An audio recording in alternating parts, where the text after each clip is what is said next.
This episode is brought to you by the Ridge Wallet.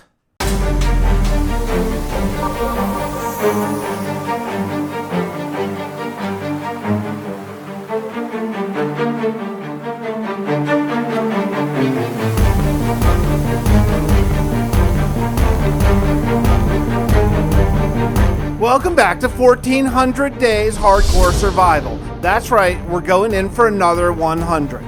After building a ton of houses last episode, it's time to head underground underneath the Arcane Reception Coil, my mega build. I need to build a huge engine to power this entire structure, and I need a lot of room to actually do that. So it's time to start digging right away. Let's get going.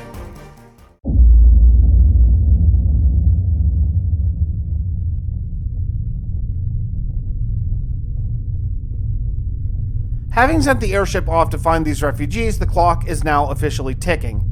Captain Watt was unsure of how many people may be heading for our walls, but we should definitely be prepared for a lot.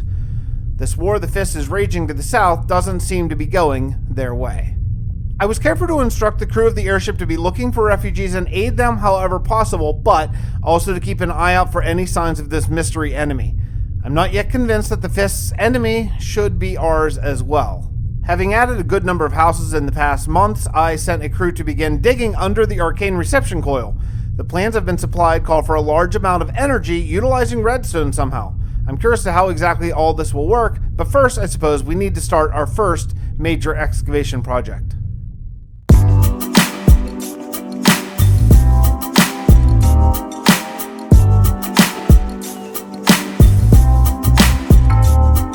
Well, if we're going to be working on the Arcane Reception Coil, it's time to head over there. I took a little flyby of the fishing village on my way, and it is looking quite tasty.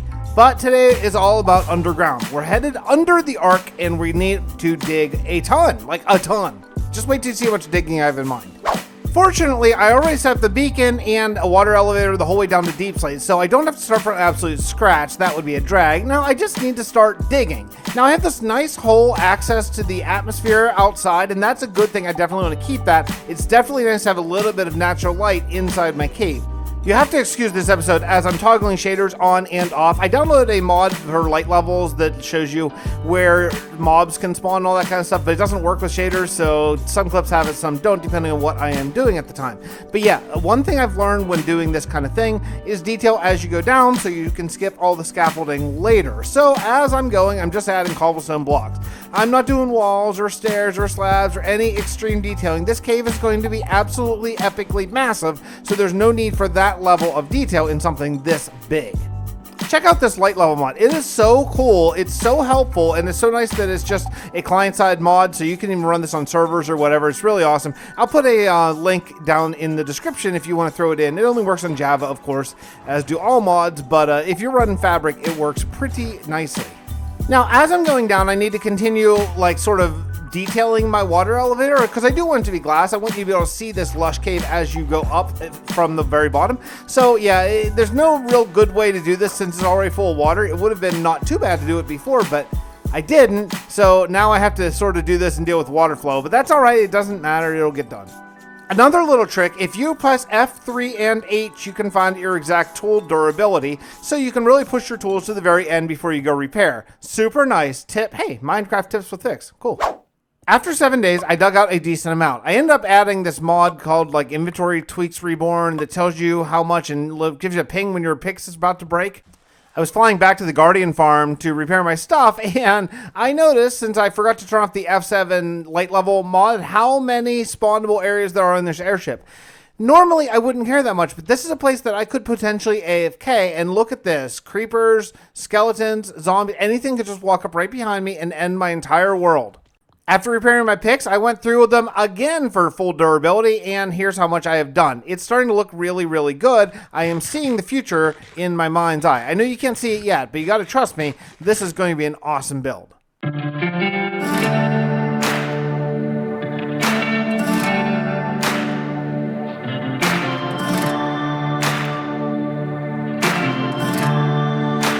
While I'm continuing to dig, let me tell you a little story of something that happened to me just last week.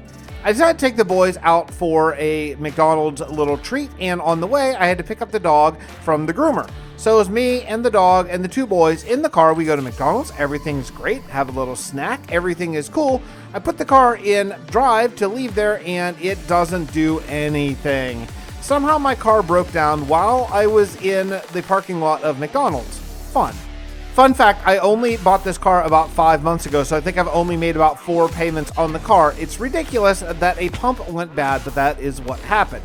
So here I am, 4 payments into a new car, and I am $1,400 down on a new pump to my car. I called the dealership and I expressed how really pleased I was with their sale, and they did cut me a break, but still not a fun time. But let me also tell you about not a fun time. That's having the dog and my two boys, who are 4 and 6, alongside of the road for an hour, maybe a little less than an hour, while we wait for my wife to be able to get there to pick us up.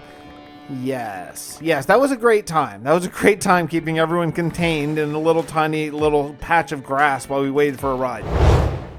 But let's get back into talking Minecraft here, because I have to make a decision, and that is what shape this is going to be. Now, full disclosure, the reason why I'm doing this is because I'm just about out of beacon range, and I don't want to dig a singular block without a beacon. So I have an idea. Let's do ridges kind of going down. You know those tiered farms we did outside some episodes ago? Why don't we do a similar idea, but going down instead of up? In the little time lapse you probably saw, I built a storage area. My upstairs storage is completely full of stone and cobble, so I thought I just need a ton of chests lined up somewhere. We're going to figure out how to work this into the build later. I think this idea of terraforming, though, we'll leave that up there where I'm landing now. Yeah, this is going to work. My plan is going to be to make these very lush, I think. I think it's going to be a nice juxtaposition of lush caves along with a bunch of heavy machinery to actually run the Arcane Reception Coil. This should be very cool, but to make it lush, I need dirt and grass.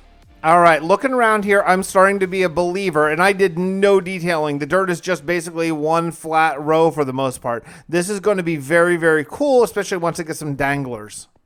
I was working on this late one night, and I thought my kids were in bed, but then they both all of a sudden weren't in bed, and they were just down here standing, and they said, "Hey, what are you building, Daddy?" And I said, "I'm building a big lush cave." They said, "Okay, that's a bad idea. Instead, what you should do is build a giant creeper." So I don't know how I could work that into the lore, but that's what my kids want. They want a giant creeper. What do you think? Yeah? Giant creeper? Or should I build a sweet lush cave?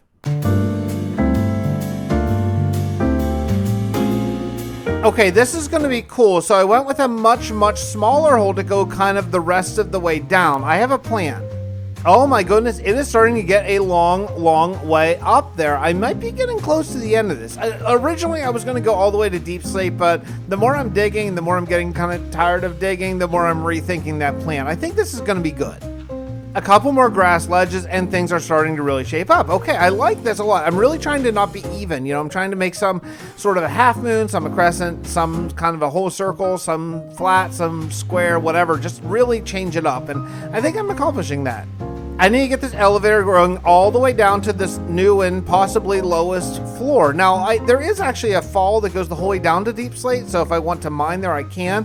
But for right now, for building purposes, I think this is probably going to work out just fine.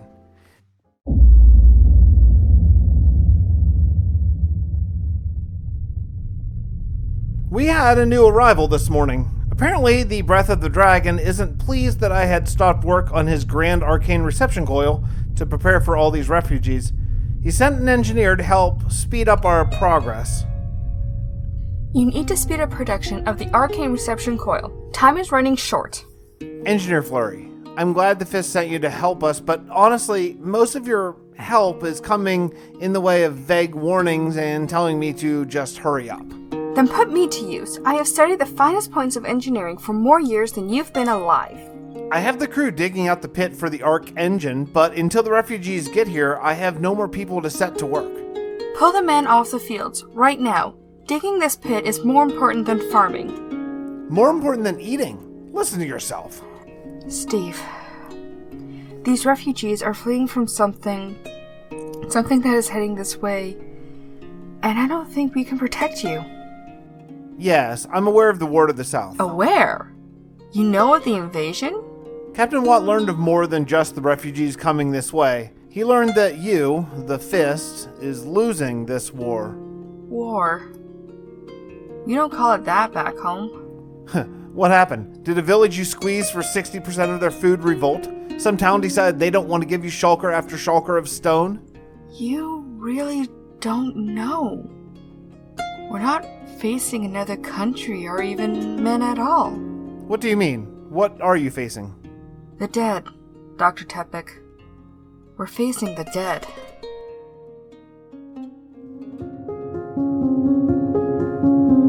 The undead, huh? Yeah, so if you watched the epilogue of last video, which by the way in this series, never miss the epilogue, there's always something juicy, then it might not surprise you, but yeah, the undead. There's a lot more coming to that story. By the way, if you don't know, for story-wise, I have many episodes already penciled out. I need Deep Slate, and that means it's time for our famous segment, Deep Slate Mining Quiz Show. You have 10 seconds to get the right answer. Leave it in the comments section if you do.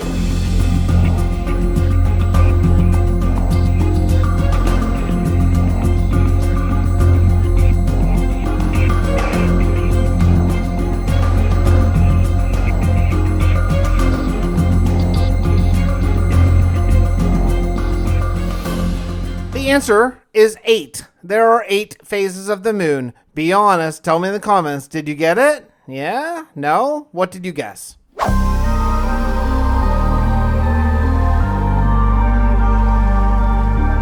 It's been 40 days of mining. It's time to build. Let's go!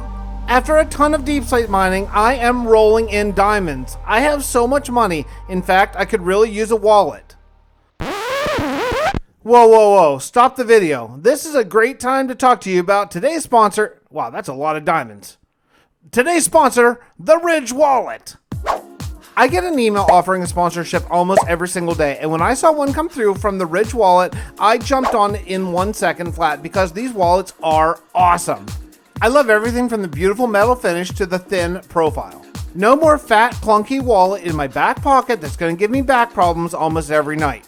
Seriously, check out how slick this thing is. It will hold up to 12 cards plus a ton of cash. The durable material means each wallet comes with a lifetime warranty, and it's made with RFID blocking technology that protects you from digital pickpocketers. Trust me, this wallet is awesome. The Ridge team is so confident that you'll like it that they will let you test drive it for 45 days. You can send it back for a full refund if you don't love it. Like a lot of dads, buying presents for me can be challenging. If I want something, I generally go out and get it. But I'll tell you this, if I found a Ridge wallet in my stocking or for a birthday present, I would be so happy. If you want to pick up a Ridge wallet for yourself or for a loved one, check out the link in my description for 10% off.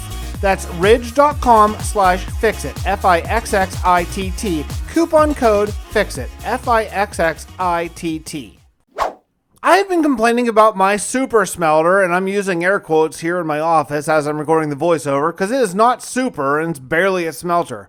I've been complaining about this thing for a long time. I need to upgrade it, but I don't exactly know what to do. But I do have an idea. Now, from a non-lore perspective, and just think about Minecraft the game, I'm planning on using the Ark as my main mining area for a very long time. Even as I move on to other places, this will be where I mine to get stone, deep slate, and all of the ores that I need. So, if I'm going to do a super smelter, let's do it here.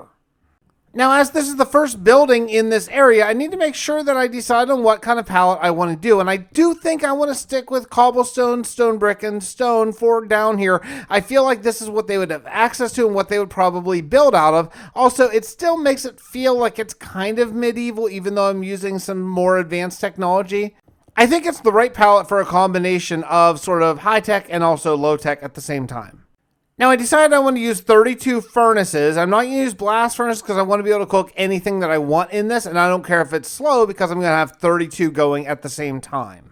But I was thinking back to the super smelter that they built on the Skyblock Island. I say they because I don't exactly know who built it. Maybe Mollis, I'm not really sure. But it is genius, and I want to copy it here. So I went over to my copy of the Skyblock Island that I have, which, by the way, if you didn't see that video, you should check it out. We spent 28 days on Skyblock Island, super fun.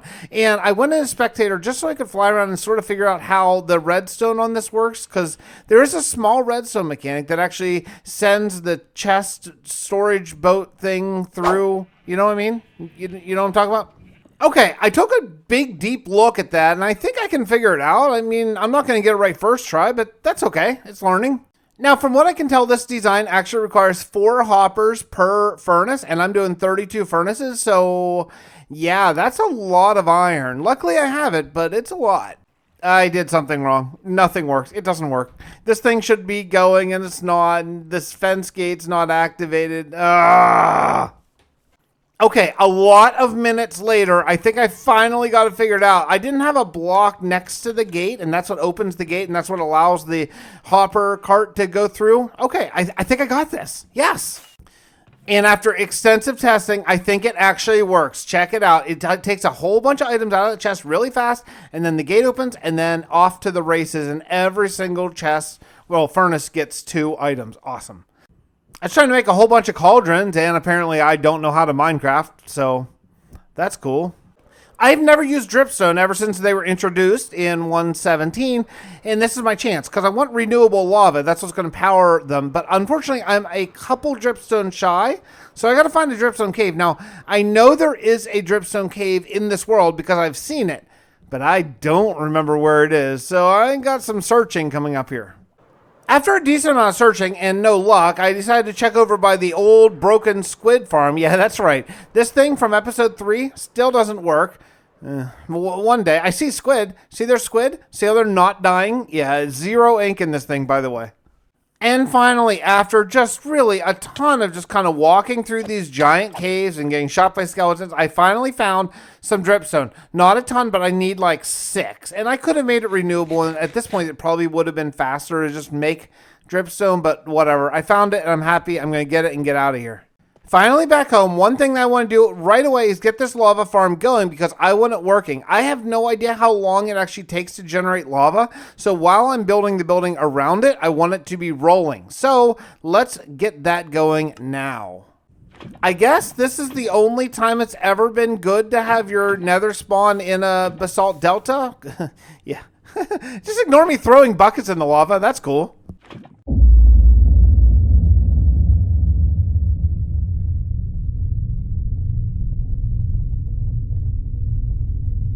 I pressed our new engineer on exactly what she meant that we're facing the dead, but it was as if she said more than she was permitted to and clammed up completely after that.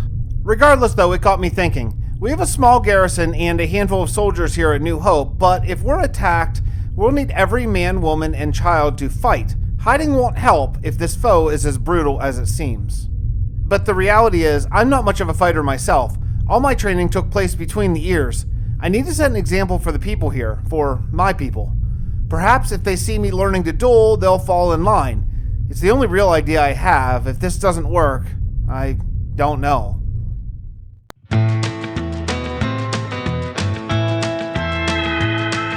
The lava production is officially underway. I have 32 cauldrons and 32 furnaces, so if they're all full, I should be able to do a full harvest and start to compile it. Now, this is going to be able to smelt a ton of items for a while, but then it'll come to a screeching halt. It's not like a kelp farm or anything like that. I think the shape for this is just fine. I like it. It's a little different than my usual thing, but yeah, okay, cool. I just need to remember to harvest my lava on a regular basis, and I am forgetting pretty frequently, but that's all right. We'll get there in time. I don't have plans for a major interior decorating job here, but let's try to do something. Maybe, I don't know, a little deep slate outline or just something very simple just to sort of show the flow of the room. Yeah, okay. I mean, there's only so much you can do with this room. It's just a room with a big row of furnaces. I ended up using all of the prismarine that I had sort of saved up from the last couple episodes of not using it. So yeah, I'm back to basically 0 there. If I want to use more, I'm going to have to go harvest it. But for right now, we're in a pretty good spot. Okay, I like this. I like the roof design. Everything is cool. I did a test run on sand and just take a look at that. All the furnaces on. Oh baby, it's a good sight. Now, the reason why I actually wanted a super smelter was actually to smelt netherrack. I have a ton of netherrack saved up just from digging nether paths. I've never used it in this world, so yeah, we're going to head back with 3 inventories worth of netherrack and start to get all that smelted up. I actually want to use it for some of parts of the engine because I feel like netherrack is a good sort of industrial block and I haven't used it yet, so yeah, okay, I think it's time to finally find a use for this stupid block. And I am more than happy about this. It flows so fast out of there and just fills up so fast. I mean, it probably only takes a couple seconds to get several stacks worth. This is awesome. Thinking about the lore of this build, I was thinking that I might use redstone as sort of the power source for this place and maybe make this entire mine kind of a redstone mine where you pull the redstone out of the earth and then you process it and then it'll sort of power the entire thing. You know, redstone is in Minecraft a sort of form of power. It's kind of power, electricity, whatever, but I think that we can use it lore-wise to sort of run the whole machine. And a tiny bit of time later, I did just a little bit of detailing work. I really like the red glass for this particular build. Yeah, it's cool. I mean, look, it needs more detail, but I'm going to be doing a lot of detailing with nature down here since I'm going for the lush cave. So I'll come back to this later, but I think the general feel is good. I've been watching a lot of Star Wars with the kids recently, and in episode 2, there's this one planet where they go to, and there's like a big factory, and there's these giant buckets, and one of them, Padme, falls in and can't get out. And I was thinking, hey, that'd be kind of cool. So let's build a giant bucket and maybe fill it with like redstone, like as if it's been processed or maybe waiting to be processed or something. Maybe some rails over to move it. Okay, this could be a really cool look, very factory with a medieval flair. I added in some tracks overhead to move it. It's going to kind of feel like railway tracks a little bit, but without a train on top, instead with sort of suspension rails underneath for these buckets. Okay, I think this could be really cool. I'm going to have to find a way to mob-proof this because mobs have been dropping on my head the whole time I've been working here. And then I'm always thinking about movement in Minecraft. You know, it's a game that the terrain doesn't move. So I was thinking about something that we could do to show movement is put a sort of a dumped bucket, like maybe one that fell over or something, that in your mind's eye, you would see it, the movement, because you would see it, how, oh, it fell and it dumped. So yeah, so I put a sideways bucket, and what we'll do is we'll have some redstone sort of spilling out of it. Adding in some sea lanterns to this rail bridge sort of situation, though, is going to be awesome. It's going to tie in the top of the arc, too, which is really great, and just sort of light up the whole thing, mob-proof it. It's going to really address a bunch of issues all at the same time. I really like what's going on here, but unfortunately, I'm just about out of deep slate again. I piled in some redstone in the bucket and some redstone in the spilled bucket, and things are looking good. Again, just using full blocks here to show, oh, this is like the already processed stuff.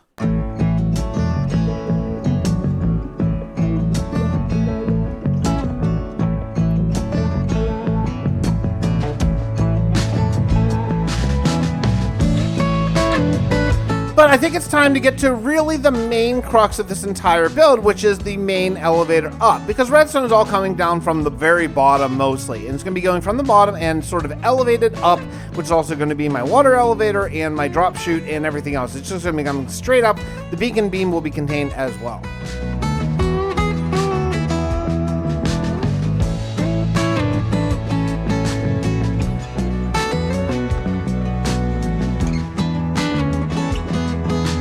I got it raised the entire way up to the roof, and I have one major problem, and that is this sort of floating storage platform. I don't really have an idea of what to do. I need to get some sort of, I don't know, some sort of inspiration or something. I got nothing on this right now. I built a little bit of a room around the storage area, kind of made it a little bit more circular, and then I've been working on adding this wooden bridge. I think adding in some wood would be a helpful thing here. It's going to bring in another sort of color palette and also give a little bit of a rickety vibe, like maybe this has been sort of just hastily constructed by the workers down here just to get to this point for some reason. Yeah, I think it's going to be good. We'll just do a little bit of a fence suspension that hopefully will be convincing. All right, let's try this. Again, thinking about tying in sort of the bottom to the top and so forth, just to make sure it looks like the same build. I am going to use a bunch of these sea lanterns here to connect. I don't know really what these are. Are they like power running up or just to look cool? I don't know, but yeah, it's important to sort of stay consistent between what's happening on the top of the Arcane Reception Coil and what's happening down here on the bottom. It's kind of a medieval cyberpunk sort of thing, right? Is there a better term for that? Let me know in the comments down below. And also, while you're there, let me know what you think of the lore going on so far. Are you enjoying it? Are you enjoying the storyline and how I'm sort of presenting it? I hope so. I've been taking a lot of time to learn how to do some of these little animation scenes and stuff, and it's been a lot of fun to put together. I was working with adding some detail with deep slate, trying a different deep slate variation. They're so similar. I think what I need to do here probably is bring in some maybe blackstone or even stone brick or andesite or something that's not exactly the same tone. As much as I love deep slate, it's a little much right now. I have a second bridge, and I decided to go with the same sort of idea of what I did with the hanging rails up there, but down here in the bottom. But this time, using deep slate instead of stone brick. I think it's better. I might come back in and texture variate it a little bit, but I think the idea, the concept, is pretty cool here. Yeah, I'm looking over this. I'm kind of building a little bit more walkways around here, but honestly, I'm just thinking so much about how really, really bland this is. I need to get to landscaping soon because it's getting hard to see my vision whenever it just looks so blah. So landscaping, yeah, we got to get to it. I mean, honestly, look at this torch spam everywhere, just because I don't want to fight constant mobs, but oh man, we gotta get to hiding lighting somehow. I don't even know how really we're gonna do that.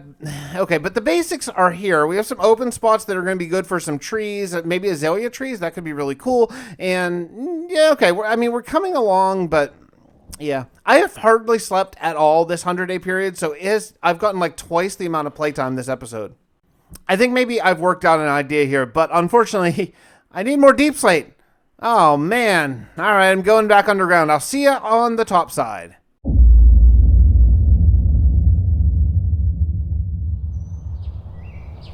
Mr. Knoll, I was told you can teach me to fight. Perhaps. But if it comes down to you fighting well... Look, I know, but there's something coming this way, and we need to be prepared. I know it. I talked to Mr. Grady, and I'm training the garrison daily. We'll be ready. We all need to be ready, Knoll. Well, I can train you up a bit, but don't go starting anything you won't finish. People will see that too. I need to learn to fight if I'm going to lead people here to war.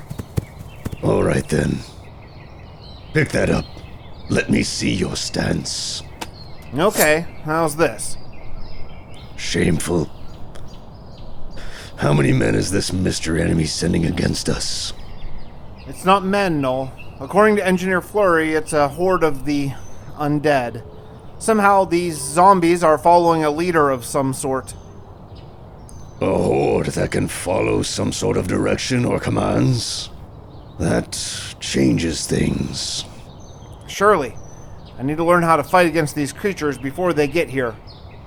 If it's truly a horde of the undead, then you should use a completely different fighting stance. Turn that way. This way? Yes. Then, start running as fast as you can.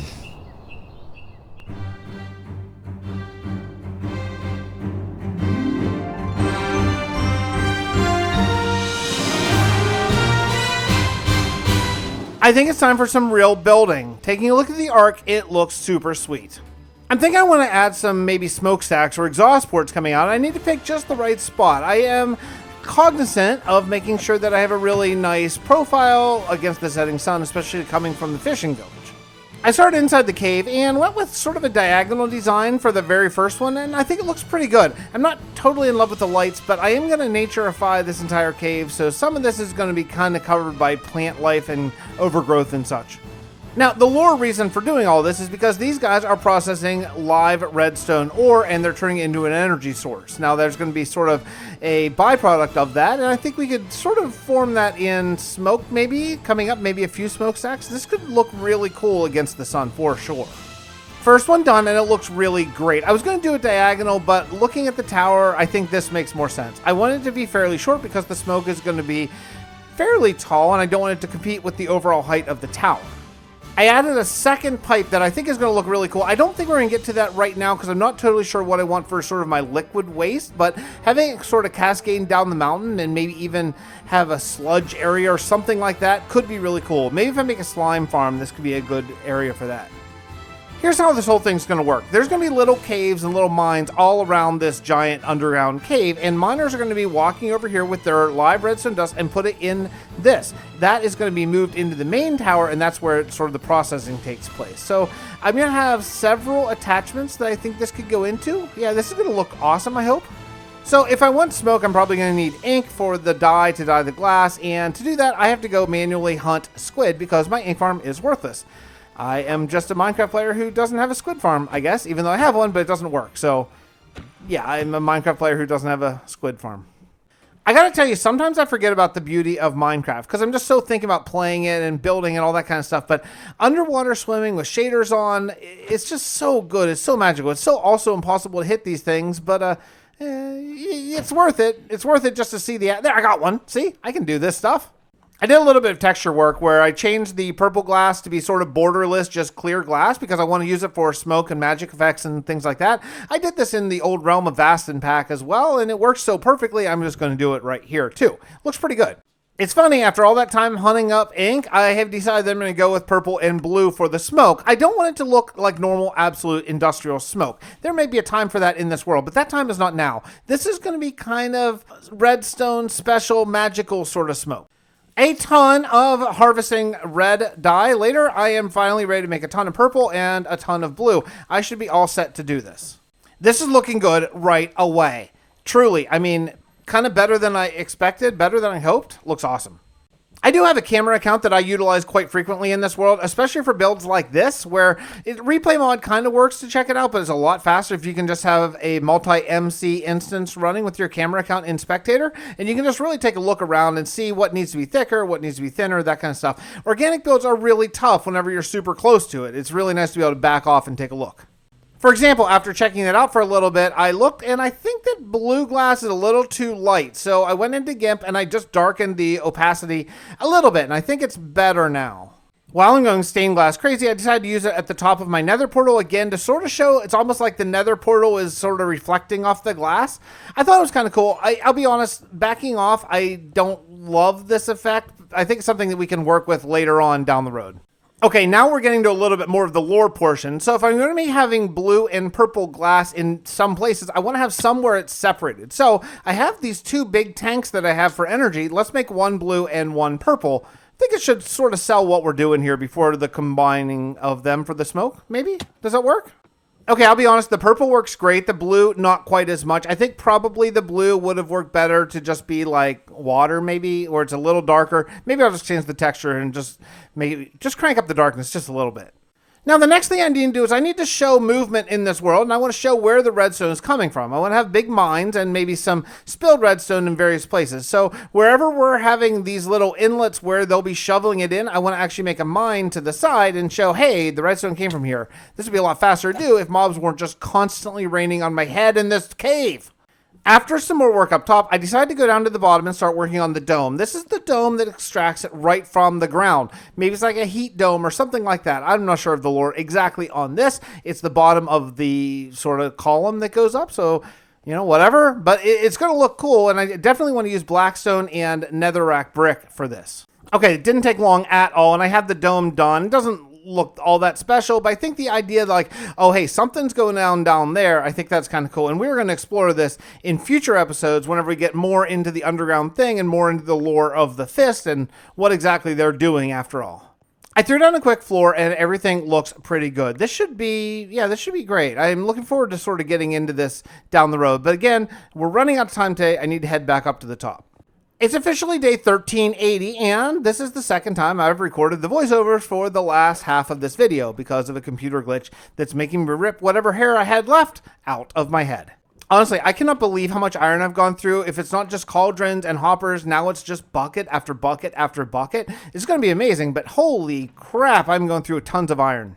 Another thing I need redstone ore, and of course I don't have any of that because I always fortune that up for levels or whatever else. So I'm looking for it, but I'm not sure that redstone ore is really a thing. I think it's mostly deep slate redstone ore, but I really want the stone variety.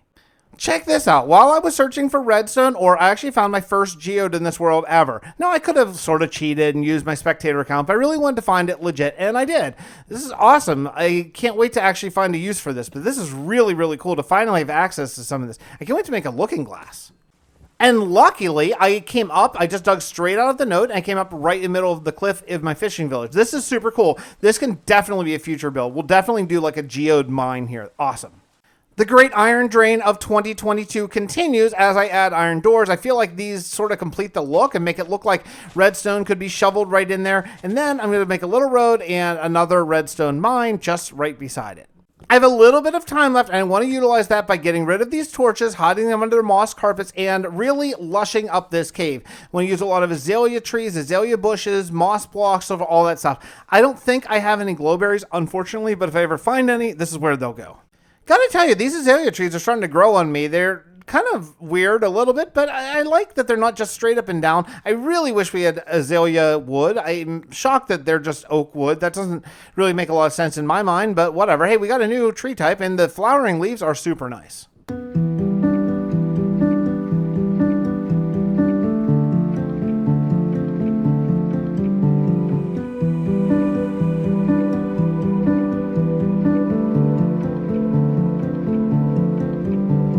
With the cave work done, pretty much, I have a little bit more time to work on the actual arc, and I think I want to build it up a little bit taller. I don't have a real set plan, so I need to really kind of take an overview and just look at it and think things through. It didn't take long of just standing here and looking at this thing to get a really cool idea. Let me show you.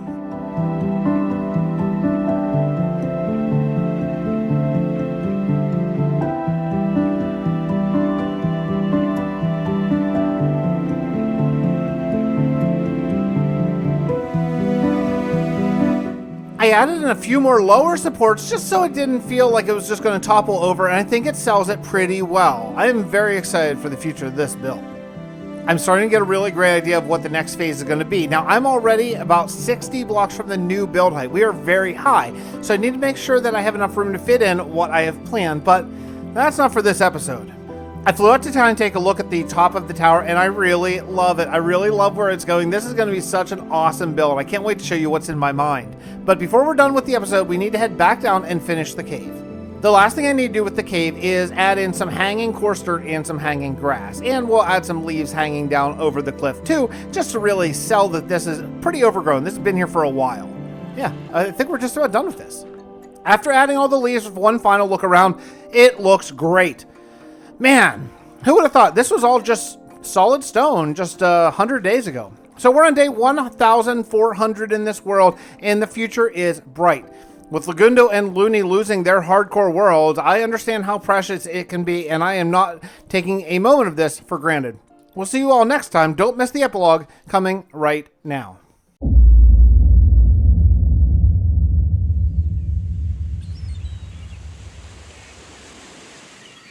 Sir, Dr. Tepic. Yes, Captain Watt. So glad to see you back. What's wrong? I found the refugees, sir. Excellent. How many are coming? There were hundreds, perhaps thousands. It was hard to count. What do you mean, were? Something attacked them. It was gruesome. There was nothing left. The Horde. The what? Our new FIST representative told me that the mystery war that they're fighting to the south is against some sort of horde of zombies, but it seems this horde somehow can follow commands. That's impossible. But still, that would explain the scene we found. Were there any survivors? No, none at all. This is awful news. How far out did you find the remains? That's just it, sir. It took us so long to find them because we had to double back. It seems we flew over the scene in the night. We only happened to find them on our return trip. How far, Captain? A few days walk, sir. Just a few days.